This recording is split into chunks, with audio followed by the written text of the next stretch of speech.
13. Le sage redoute la gloire comme l'ignominie. Son corps lui pèse comme une grande calamité. Qu'entend-on par ces mots? Il redoute la gloire comme l'ignominie. La gloire est quelque chose de bas. Lorsqu'on l'a obtenue, on est comme rempli de crainte. Lorsqu'on l'a perdue, on est comme rempli de crainte. C'est pourquoi l'on dit « il redoute la gloire comme l'ignominie ». Qu'entend-on par ces mots? Son corps lui pèse comme une grande calamité. Si nous éprouvons de grandes calamités, c'est parce que nous avons un corps. Quand nous n'avons plus de corps, quand nous sommes dégagés de notre corps, quelle calamité pourrions-nous éprouver? C'est pourquoi, lorsqu'un homme redoute de gouverner lui-même l'empire, on peut lui confier l'empire. Lorsqu'il a regret de gouverner l'empire, on peut lui remettre le soin de l'empire. Voilà un verset qu'on devrait faire répéter à nos politiques. Le sage ne recherche pas le pouvoir.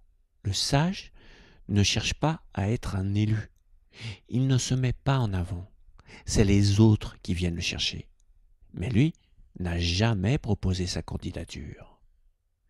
Voilà ce que dit Lao Tzu, et cela devrait faire écho dans notre politique. On ne devrait pas être candidat pour accéder à un poste, car cela signifie qu'on cherche à s'élever. Or, quand on veut placer quelqu'un à un poste pour qu'il soit à la hauteur, on regarde ce qu'il a fait dans sa vie. On ne choisit pas celui qui lève sa main. Moi, je veux me présenter. C'est le message que veut faire passer Lao Tzu quand il dit « Lorsqu'un homme redoute de gouverner lui-même l'empire, on peut lui confier l'empire. » Car il sait que quelqu'un qui se présente pour des fonctions est animé par un ego. C'est lui d'abord, les autres après. C'est ce qui devrait être dans une société. On ne choisit pas ceux qui se présentent, on choisit parmi des personnes qui n'ont rien demandé. Vous allez me dire, mais comment on peut faire ça? Déjà, en se basant sur ce qu'ils ont fait dans leur vie, comment ils se sont comportés, s'ils sont remplis de sagesse et de bon sens. Et ensuite, il faut leur signifier qu'ils ont été désignés par une majorité. Il ne devrait donc pas y avoir de bulletin de vote avec des noms dessus, car un bulletin est égotique. On devrait mettre le nom qu'on veut dans une enveloppe qui représenterait le mieux nos valeurs. Et ensuite, demander à celui dont le nom est le plus cité s'il accepte cette responsabilité.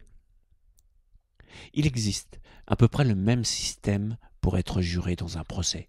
Vous n'avez rien demandé, vous êtes simplement désigné.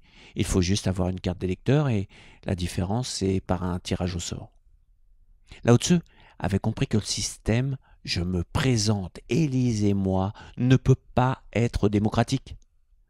C'est ce système qui a créé des gens qui aiment le pouvoir et qui vous délaissent une fois élus. C'est pour cette raison que vous ne pouvez pas être satisfait et que vous avez l'impression d'être manipulé. Vous n'avez pas demandé ceux qui se présentent. Or, le bulletin de choix devrait être vierge pour choisir.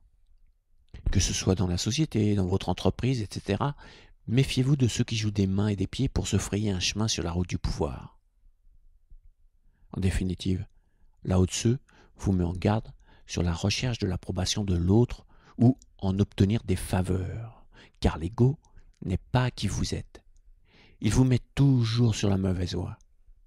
Recherchez votre voie à l'intérieur et non parce que quelqu'un vous regarde.